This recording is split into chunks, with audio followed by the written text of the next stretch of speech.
को इस वीडियो में हमको गाला पेपर सेट 2023 विषय विज्ञान और पेपर नंबर 6 का विभाग सी का अध्ययन करना है। अब सबसे पहले हमको देखो यहाँ पर विभाग सी में प्रश्न नंबर 27 से शुरू होता है और प्रश्न नंबर 27 हमेशा चैप्टर नंबर 1 से पूछा जाता है। अपचयन उपचयन अभिक्रिया किसे कहते हैं, दो उदाहरण देकर समझाइए। तो आपको यहाँ पर याद रखने का उपचयन अभिक्रिया को ऑक्सीडेशन अभिक्रिया भी कहते हैं और अपचयन अभिक्रिया को रिडक्शन अभिक्रिया भी कहते हैं। तो उपचयन अपचयन अभिक्रिया किसे कहते हैं और उदाहरण देकर समझाइए, ऐसा प्रश्न पूछा है। तो हमको लिखने का कि जिस रासायनिक अभिक्रिया में ऑक्सीजन जुड़ता है तो उसको हम बोलते हैं उपचयन अभिक्रिया। यहाँ पर देखो कॉपर में ऑक्सीजन जुड़ रहा है तो कॉपर के अंदर ऑक्सीजन जुड़ रहा है तो ये कॉपर से कॉपर ऑक्साइड हो जा रहा है और कॉपर ऑक्साइड तब बनेगा जब इसके अंदर ऑक्सीजन जुड़ेगा। तो जिस रासायनिक अभिक्रिया में ऑक्सीजन जुड़ता है उसको उपचयन अभिक्रिया कहते हैं। फिर हम चाहे तो हाइड्रोजन के अनुसार भी लिख सकते हैं, लेकिन ऑक्सीजन के अनुसार लिखो चलेगा कि जिस रासायनिक अभिक्रिया में ऑक्सीजन जुड़ता है उसे उपचयन अभिक्रिया अथवा ऑक्सीडेशन अभिक्रिया कहते हैं। फिर आपको उदाहरण में लिखेगा कि कॉपर की पानी के साथ प्रक्रिया करने पर कॉपर ऑक्साइड बनता है और हाइड्रोजन गैस उत्पन्न होती है। अपचयन अभिक्रिया में क्या होता है कि अपचयन अभिक्रिया में क्या होता है कि ऑक्सीजन दूर होता है।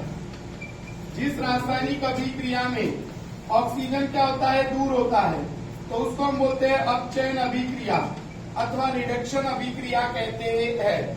तो यहाँ पर देखो कॉपर ऑक्साइड में से ऑक्सीजन दूर होकर कॉपर बन रहा है। इसका मतलब कि कॉपर ऑक्साइड में से ऑक्सीजन दूर हो रहा है और ऑक्सीजन दूर हो रहा है, इसलिए इसको हम बोलेंगे अपचयन अभिक्रिया। और फिर हमको लिखेगा कि इसको हम क्या बोलते हैं कि रिडक्शन अभिक्रिया भी कहते हैं। तो आपको लिखने का जिस रासायनिक अभिक्रिया में ऑक्सीजन जुड़ता है उसे उपचयन अभिक्रिया कहते हैं। जिस रासायनिक अभिक्रिया में ऑक्सीजन दूर होता है उसको हम कहते हैं अपचयन अभिक्रिया।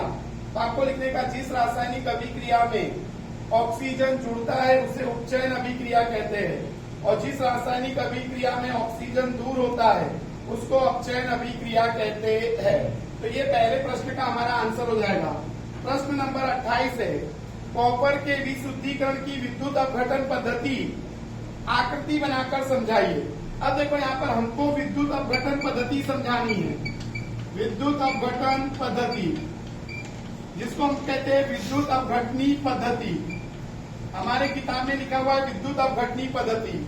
यहाँ पर हमको कॉपर का नाम दे दिया है, धातु हमको दी है कॉपर। तो लिखने का एक पात्र में देखो विद्युत अपघटनी पद्धति में जिस धातु का परिष्करण करना होता है उसी धातु का हम विलयन लेते हैं और उसी धातु की एक अशुद्ध छड़ और उसी धातु की एक शुद्ध छड़ को लिया जाता है। तो हमको यहाँ पर कॉपर का नाम दे दिया है तो हमको लिखने का एक पात्र में कॉपर सल्फेट का विलयन विद्युत अपघटनी विलयन के रूप में पात्र में लिया जाता है। एक पात्र में कॉपर सल्फेट का विलयन विद्युत अपघटनी विलयन के रूप में लिया जाता है और उसके अंदर एक कॉपर की अशुद्ध छड़ को और एक कॉपर की शुद्ध छड़ को रखा जाता है। एक कॉपर की अशुद्ध छड़ को और एक कॉपर की शुद्ध छड़ को रखा जाता है। कॉपर की अशुद्ध छड़ को बैटरी के प्लस के साथ जोड़ते हैं तो वो क्या करता है कि एनोड की तरह काम करती है और कॉपर की शुद्ध छड़ को बैटरी के ऋण ध्रुव के साथ जोड़ते हैं तो वो कैथोड की तरह काम करती है। फिर इस कॉपर सल्फेट के विलयन में विद्युत धारा प्रवाहित करने पर शुद्ध कॉपर धातु कैथोड पर जमा होती है और अशुद्धि पात्र की तली में एनोड के ठीक नीचे जमा होती है, इसलिए उसको बोलते हैं एनोड पंख कहते हैं। इस प्रकार से धातु में से अशुद्धि दूर होती है तो इसको बोलते हैं धातु का परिष्करण, और इस पद्धति को बोलते हैं विद्युत अपघटनी पद्धति। फिर से देखो, हमको पूछा था कॉपर के शुद्धिकरण की विद्युत अपघटनी पद्धति आकृति बनाकर समझाइए। तो हमको लिखने का कि एक पात्र में कॉपर सल्फेट का विलयन विद्युत अपघटनी विलयन के रूप में लिया जाता है, और उसके अंदर एक कॉपर की अशुद्ध छड़ और एक कॉपर की शुद्ध छड़ को रखा जाता है।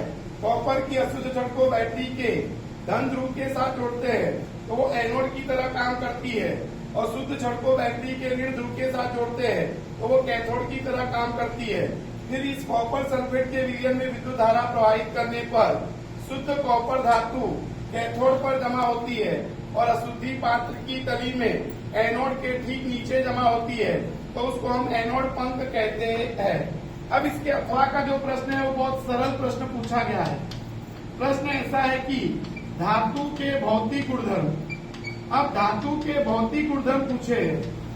धातु के भौतिक गुणधर्म यानी जो हमको धातु को देखकर लिखने होते हैं, तो हमको सरल सरल पॉइंट लिखने हैं। धातु ठोस होती है, धातु कठोर होती है, धातु चमकीली होती है, धातु को खींचकर तार बनाया जा सकता है, धातु को पीटकर चादर बनाया जा सकता है, धातु का गलनांक पतनांक उच्च होता है, धातु का गलनांक और पतनांक उच्च होता है, धातु ऊष्मा और विद्युत की सुचालक होती है, धातु ऊष्मा विद्युत की सुचालक होती है। तो ये धातु के भौतिक गुणधर्म है। याद रखने का कि परीक्षा में भौतिक गुणधर्म पूछे तभी ये लिखना है। अगर रासायनिक पूछे तो हमको समीकरण वाले आते हैं कि धातु ऑक्सीजन के साथ प्रक्रिया करके ऑक्साइड बनाती है, धातु पानी के साथ प्रक्रिया करके ऑक्साइड अथवा हाइड्रोक्साइड बनाती है, धातु अम्ल के साथ अभिक्रिया करके लवण बनाती है और हाइड्रोजन गैस उत्पन्न होती है। ये उसके रासायनिक गुणधर्म है। भौतिक गुणधर्म पूछे तो हमको लिखने का धातु ठोस होती है, धातु कठोर होती है, धातु चमकीली होती है, धातु को खींचकर तार बनाया जा सकता है, धातु को पीटकर चादर बनाई जा सकती है, धातु का गलनांक पतनांक उच्च होता है, धातु ऊष्मा विद्युत की सुचालक होती है। अगला हमारा प्रश्न है, मानव मस्तिष्क के विभिन्न भागों के कार्य का वर्णन कीजिए। देखो, मानव मस्तिष्क के विभिन्न भागों के कार्य का वर्णन कीजिए। तो आपको लिखने का मनुष्य का मस्तिष्क हड्डियों से बने बॉक्स में होता है। तो मनुष्य का मस्तिष्क हड्डियों से बने बॉक्स में होता है और तरल से भरे हुए गुब्बारे में होता है। तरल से भरे हुए गुब्बारे में होता है, जो मस्तिष्क को झटकों से रक्षण देता है, जो मस्तिष्क को झटकों से रक्षण प्रदान करता है। तो आपको पहले पॉइंट लिखने के कि मनुष्य का मस्तिष्क हड्डियों से बने बॉक्स में होता है और तरल से भरे हुए गुब्बारे में होता है, जो मस्तिष्क को झटकों से रक्षण प्रदान करता है। अब लिखने का कि मनुष्य के मस्तिष्क के 3 भाग है। तो आपको लिखने का मनुष्य के मस्तिष्क के 3 भाग। तो आपको लिखने का मनुष्य के मस्तिष्क के 3 भाग। पहला है अग्र मस्तिष्क, दूसरा आता है मध्य मस्तिष्क, और तीसरा आता है पश्च मस्तिष्क। तो मनुष्य के मस्तिष्क के 3 भाग, अग्र मस्तिष्क, मध्य मस्तिष्क और पश्च मस्तिष्क। अग्र मस्तिष्क में आपको 4 पॉइंट लिखने हैं। अग्र मस्तिष्क का सोचने वाला भाग है। अग्र मस्तिष्क का सोचने वाला भाग है। अग्र मस्तिष्क में भूख से संबंधित केंद्र होते हैं। अग्र मस्तिष्क में अलग अलग सूचना को ग्रहण करने के लिए अलग अलग क्षेत्र होते हैं। अलग अलग सूचना को ग्रहण करने के लिए अलग अलग क्षेत्र होते हैं। अग्र मस्तिष्क में सूचना का अर्थघटन करने का साहचर्य का क्षेत्र अलग से आया होता है। तो आपको अग्र मस्तिष्क में ये 4 पॉइंट लिखने रहते हैं कि अग्र मस्तिष्क का सोचने वाला भाग है। अग्र मस्तिष्क में भूख से संबंधित केंद्र होते हैं। अग्र मस्तिष्क में अलग अलग सूचनाओं से अलग अलग अंगों से आने वाली सूचनाओं को ग्रहण करने के लिए अलग अलग क्षेत्र होते हैं। अग्र मस्तिष्क में सूचना का अर्थघटन करने का साचर्य का क्षेत्र अलग से होता है। अब आता है मध्य मस्तिष्क। मध्य मस्तिष्क अग्र मस्तिष्क और पश्चिम मस्तिष्क को जोड़ने वाला भाग है। मध्य मस्तिष्क में क्या होता है, दृष्टि और श्रवण, दृष्टि और श्रवण के नियंत्रण के केंद्र होते हैं। दृष्टि और श्रवण के नियंत्रण के केंद्र होते हैं। तो मध्य मस्तिष्क में दृष्टि और श्रवण के नियंत्रण के केंद्र होते हैं। फिर आता है पश्चिम मस्तिष्क। पश्चिम मस्तिष्क के 3 भाग। अनुमस्तिष्क, अनुमस्तिष्क जो है वो शरीर का संतुलन बनाए रखता है, शरीर का संतुलन बनाए रखता है। दूसरा है हमारा मेडुला। मेडुला में क्या होता है, अनैच्छिक क्रियाओं का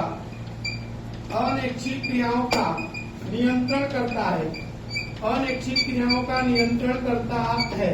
अब अनैच्छिक क्रिया जो हमारी इच्छा से नहीं होती, जैसे लार आना, बड़ा हृदय की धड़कन, ऐसी क्रियाओं का नियंत्रण मेडुला करता है। फिर आता है पोन्स। पोन्स में क्या होता है, श्वासोच्छ्वास की क्रिया का नियंत्रण करता है, श्वासोच्छ्वास की क्रिया का नियंत्रण करता है। तो ये था मानव मस्तिष्क। लिखने का कि मनुष्य का मस्तिष्क हड्डियों से बने बॉक्स में होता है और तरल से भरे हुए गुब्बारे में होता है। मनुष्य के मस्तिष्क पराग में क्या होता है कि जो मस्तिष्क को झटकों से क्या देता है, रक्षण। ये जो तरल से भरे गुब्बारे में होता है वो मस्तिष्क को झटकों से रक्षण देता है। मनुष्य के मस्तिष्क के 3 भाग। अग्र मस्तिष्क जो है वो सोचने वाला भाग है। दूसरा क्या है कि भूख से संबंधित क्या होते हैं, केंद्र, और अलग अलग सूचनाओं को ग्रहण करने के लिए अलग अलग क्षेत्र अग्र मस्तिष्क में आए होते हैं। अग्र मस्तिष्क में सूचना का अर्थघटन करने का साचर्य का क्षेत्र अलग से होता है। अब आता है मध्य मस्तिष्क। मध्य मस्तिष्क अग्र मस्तिष्क और पश्चिम मस्तिष्क को जोड़ने वाला भाग है। मध्य मस्तिष्क में दृष्टि और श्रवण के नियंत्रण के केंद्र होते हैं। पश्चिम मस्तिष्क में क्या होता है, 3 भाग है। अनुमस्तिष्क शरीर का संतुलन बनाए रखता है। दूसरा आता है हमारा मेडुला। मेडुला में क्या होता है, अनैच्छिक क्रियाओं का नियंत्रण करता है, जैसे लार आना, हृदय की धड़कन का नियंत्रण करता है। फिर आता है हमारा पोन्स। पोन्स जो है वो श्वासोच्छ्वास की क्रिया का नियंत्रण करता है, श्वासोच्छ्वास की क्रिया का क्या करता है, नियंत्रण करता है। अब हमारा अगला प्रश्न है, 30वां प्रश्न, अलैंगिक जनन। अलैंगिक जनन और लैंगिक जनन। अलैंगिक जनन और लैंगिक जनन के बीच में अंतर स्पष्ट कीजिए और लैंगिक जनन अलैंगिक जनन से किस प्रकार अलग है। आपको लिखने का, अलैंगिक जनन में केवल एक ही सजीव भाग लेता है, वो भी मादा। अलैंगिक जनन में एक ही सजीव भाग लेता है, वो भी मादा। जबकि लैंगिक जनन में 2 सजीव भाग लेते हैं, नर और मादा, नर और मादा। अलैंगिक जनन में क्या होता है कि अलैंगिक जनन के अंदर क्या होता है, माध्यम की आवश्यकता नहीं होती, और लैंगिक जनन में माध्यम की आवश्यकता होती है, माध्यम की आवश्यकता होती है।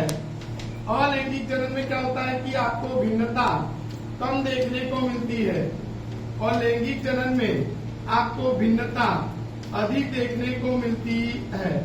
तो अधिक देखने को मिलती है। आपको लिखने का कि अलैंगिक जनन में एक ही सजीव भाग लेता है, लैंगिक जनन में 2 सजीव भाग लेते हैं। अलैंगिक जनन में माध्यम की जरूरत नहीं होती है, लैंगिक जनन में माध्यम की जरूरत होती है। अलैंगिक जनन में भिन्नता कम देखने को मिलती है और लैंगिक जनन में आपको भिन्नता अधिक देखने को मिलती है। अब लैंगिक जनन यह अलैंगिक जनन से किस तरह से अलग है, तो लिख देने का कि अलैंगिक जनन में एक सजीव भाग लेता है और लैंगिक जनन में 2 सजीव भाग लेते हैं। तो इस प्रकार से लैंगिक जनन अलैंगिक जनन से भिन्न है। अगला 31वां प्रश्न है। 31वां प्रश्न है कि समजात अंग अर्थात क्या। समजात अंग किस तरह से उद्ध विकास का प्रमाण देते हैं। आपको लिखने का कि समजात अंग अर्थात क्या। तो समजात अंग किसे कहते हैं, रचना उत्पत्ति की दृष्टि से समानता दर्शाने वाले लेकिन भिन्न भिन्न कार्य करने वाले भिन्न भिन्न कार्य करने वाले अंगों को समझातन कहते हैं। लिखने का रचना उत्पत्ति की दृष्टि से समानता दर्शाने वाले परंतु भिन्न भिन्न कार्य करने वाले अंगों को समझातन कहते हैं। अब उदाहरण लिखने का मनुष्य का हाथ, मनुष्य का हाथ, पक्षी का पंख, पक्षी का पंख। नंबर 3 मेढक का अग्र उपांग और छिपकली का अग्र उपांग, छिपकली का अग्र उपांग। तो इनकी रचना उत्पत्ति समान है परंतु ये कार्य अलग अलग करते हैं, इसलिए इनको बोलते हैं समझातन। अब क्या होता है कि समझातन में क्या होता है, उनकी रचना उत्पत्ति समान है इसलिए हजारों वर्ष पहले उनके पूर्वज समान होने चाहिए। तो हम कह सकते हैं कि वो खुद विकास का प्रमाण देते हैं, यानी जैव विकास का प्रमाण देते हैं। पहले आपको लिखने का रचना उत्पत्ति क्या हो समान लेकिन कार्य अलग अलग करते हो तो उसको हम क्या बोलते हैं, समझातन। समझातन का उदाहरण मनुष्य का हाथ, पक्षी का पंख, मेढक का अग्र उपांग और छिपकली का अग्र उपांग। अब क्या होता है, इनकी अंतस्थ रचना, डीओ की रचना और इनका उत्पत्ति दोनों एक ही जगह से यानी समान है। चारों में इनकी अंतस्थ रचना और उत्पत्ति समान है पर ये कार्य अलग अलग करते हैं। जैसे मनुष्य का हाथ उठाने बैठाने के काम में आता है, पक्षी का पंख उड़ने के काम में आता है, मेढक का अग्र उपांग कूदने के काम में आता है, छिपकली का अग्र उपांग ऊपर चढ़ने के चिपक कर करने के काम में आता है। तो कार्य अलग अलग है पर रचना उत्पत्ति समान है, इसलिए हजारों वर्ष पहले इनके पूर्वज समान होने चाहिए। तो हम कह सकते हैं कि ये खुद विकास का प्रमाण देते हैं। अब इसके अथवा का प्रश्न पूछा है कि समझाइए लक्षण किस तरह से आनुवांशिक होते हैं। तो देखो ऐसा प्रश्न है कि लक्षण जीन के अंतर्गत होते हैं। प्रश्न ऐसा है, प्रश्न नंबर 31वें का अथवा है, समझाइए कि लक्षण जीन के नियंत्रण अंतर्गत होते हैं। लक्षण जीन के नियंत्रण में होते हैं। आपको लिखने का कि कोशिका में क्या होता है, डीएनए। कोशिका के अंदर क्या होता है, डीएनए। और डीएनए में क्या होता है कि प्रोटीन संश्लेषण की सूचना होती है।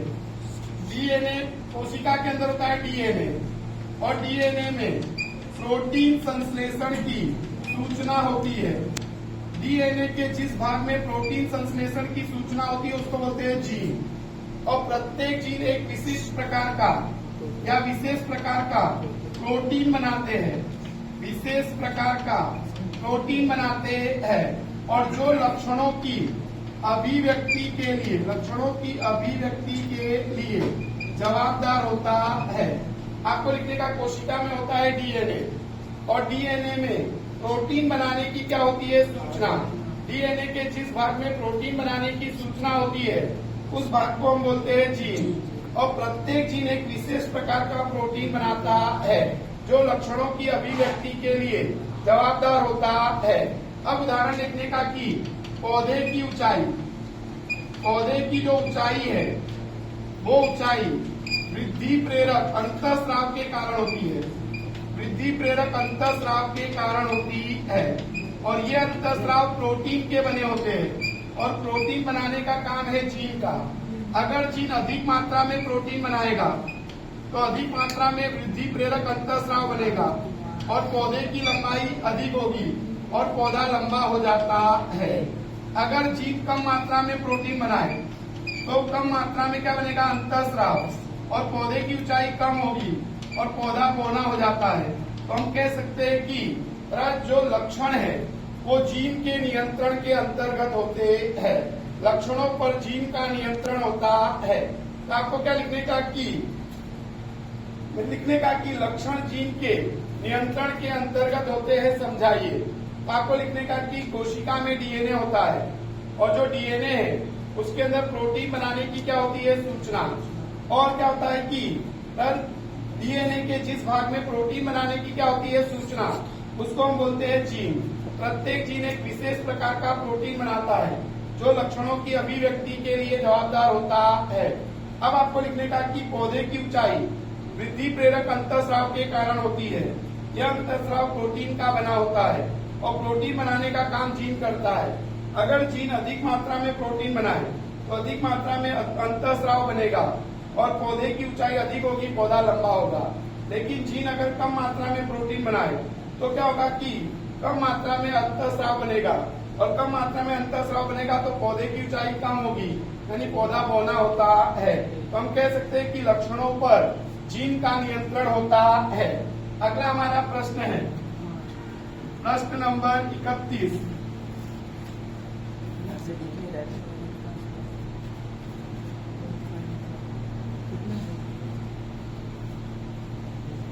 हाँ देखो, प्रश्न नंबर हमारा है 32।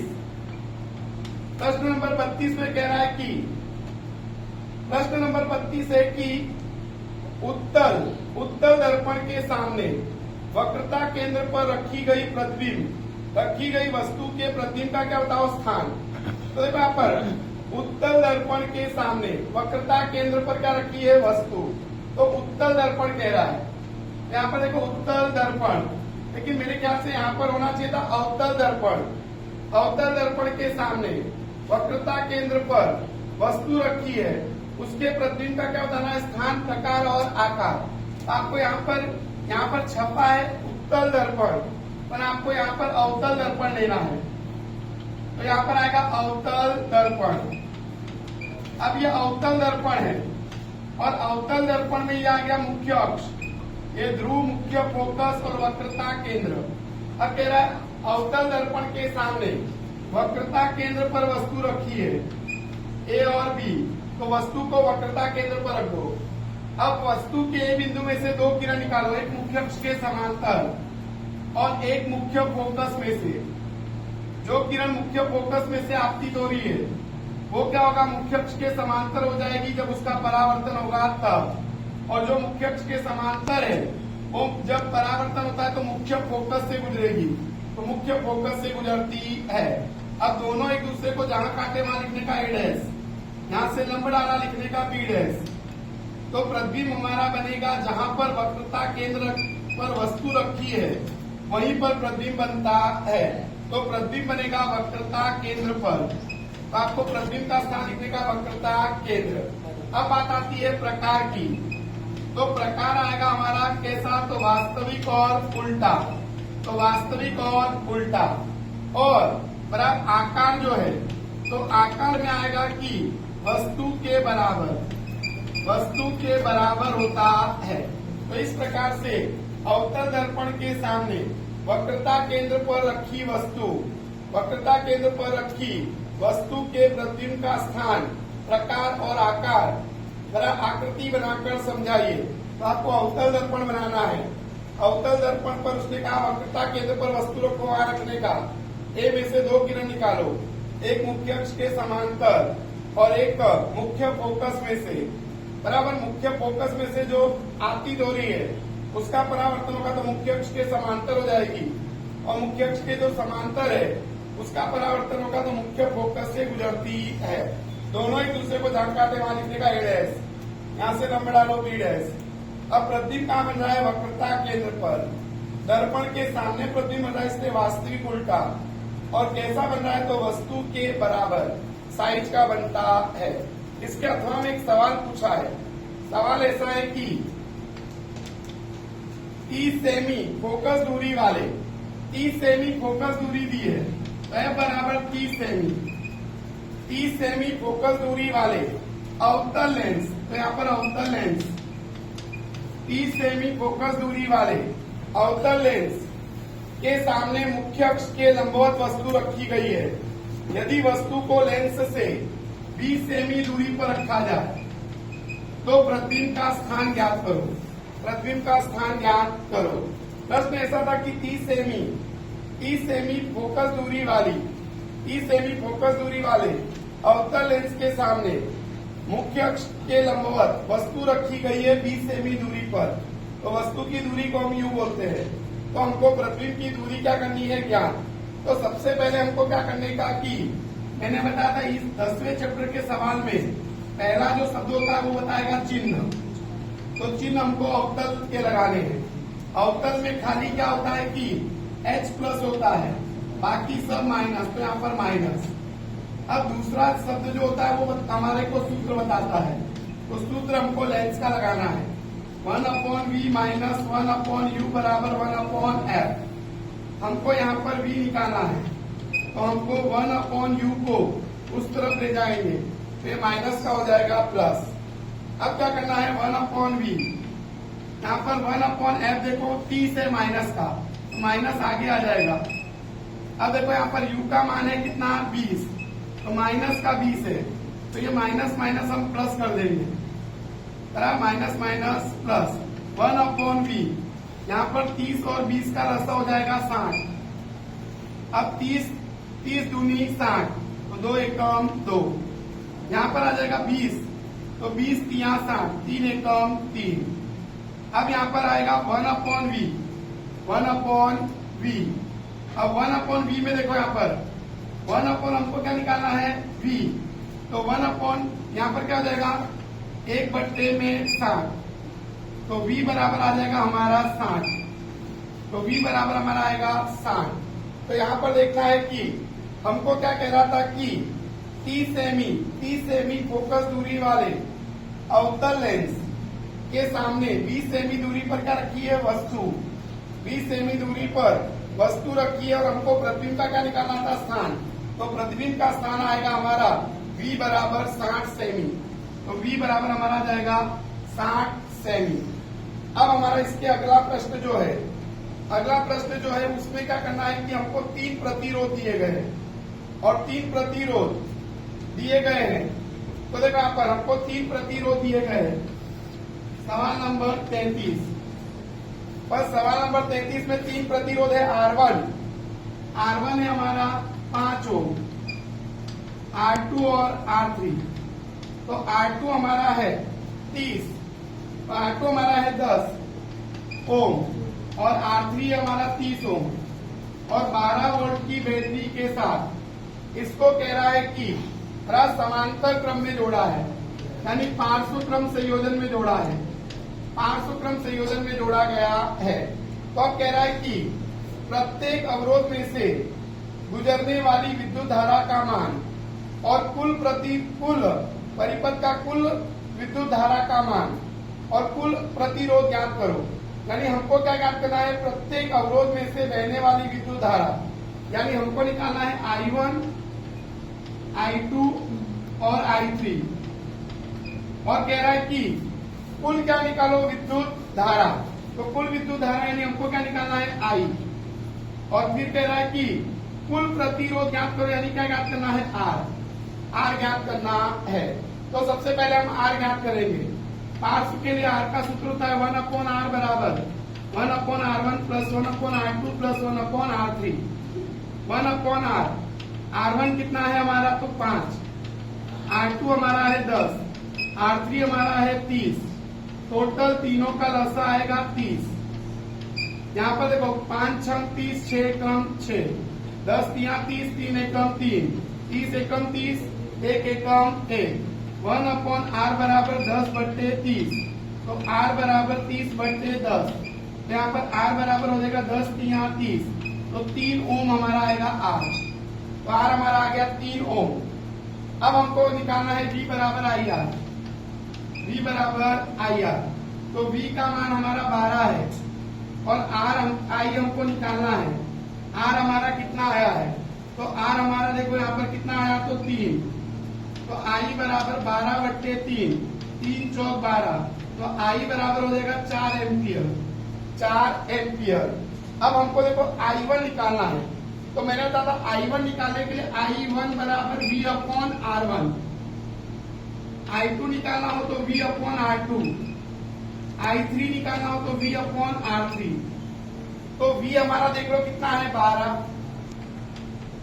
और पहला हमारा देख लो कितना है 5, R1 हमारा है 5, तो यहाँ पर आ जाएगा कितना 2.4, 5 दूनी 10, 2 पॉइंट कितना आ जाएगा 4। अब यहाँ पर देख लो हमारा V कितना है 12 और हमारा ये जो है R2 कितना है तो 10, यहाँ पर हो जाएगा 1.2। यहाँ पर हमारा V कितना है 12 और ये हमारा कितना दिया है 30 दिया, 3 से काट देंगे हम तीन से काटेंगे तो 3 चौक 12 और यहाँ पर 10, यहाँ पर आ जाएगा 0.4 और सबका जोड़ करोगे तो 4 के बराबर आएगा। यहाँ पर देखो 4 2 6 6 4 10, हासिल आई 1, 3 और 1 4, तो आ जाएगा हमारा 4। क्योंकि हमने पढ़ा है कि पार्श्व में I बराबर I1 plus I2 plus I3, इसलिए तीनों का जोड़ I के बराबर होगा। तो इस प्रकार से ये सवाल हमको हल करना है। इस सेक्शन का लास्ट प्रश्न है जीवाश्म अर्थात क्या और उससे हानि। तो याद रखिएगा जीवाश्म अर्थात क्या। तो देखो यहाँ पर जीवाश्म किसे कहते हैं, ऐसा प्रश्न है। 34वां प्रश्न ऐसा है कि जीवाश्मी ईंधन अर्थात क्या। तो देखो जीवाश्मी ईंधन अर्थात क्या, तो लिखिएगा मृत वनस्पतियों अथवा प्राणियों के अवशेष में से बनने वाले ईंधन को जीवाश्मी ईंधन कहते हैं। अब जीवाश्मी ईंधन का उदाहरण आएगा कोयला और पेट्रोलियम। कोयला और पेट्रोलियम ये इसका उदाहरण है। लिखने का मृत वनस्पतियों अथवा प्राणियों के शरीर में से बनने वाले ईंधन को जीवाश्मी ईंधन कहते हैं। अब उदाहरण लिखने का कोयला और पेट्रोलियम। अब क्या होता है, मृत वनस्पति अथवा प्राणी के शरीर का, ये मृत वनस्पति अथवा प्राणी के शरीर पर मिट्टी और रेती की क्या जमा होती है, परत। इन परतों की गर्मी और दाब के कारण सड़ने की क्या होती है प्रक्रिया। लाखों वर्षों के बाद क्या होता है कि इसमें से ईंधन बनता है और उसको बोलते हैं जीवाश्मी ईंधन। तो कोयला और पेट्रोलियम हमारे जीवाश्मी ईंधन है। अब इनसे क्या हानि है, तो इनसे हानि ये है कि जीवाश्मी ईंधन जो है, जीवाश्मी ईंधन से क्या हानि है। तो जीवाश्मी ईंधन में देखो यहाँ पर पहला क्या होता है कि कोयले को जलाए, कोयला और पेट्रोलियम को जलाया जाए।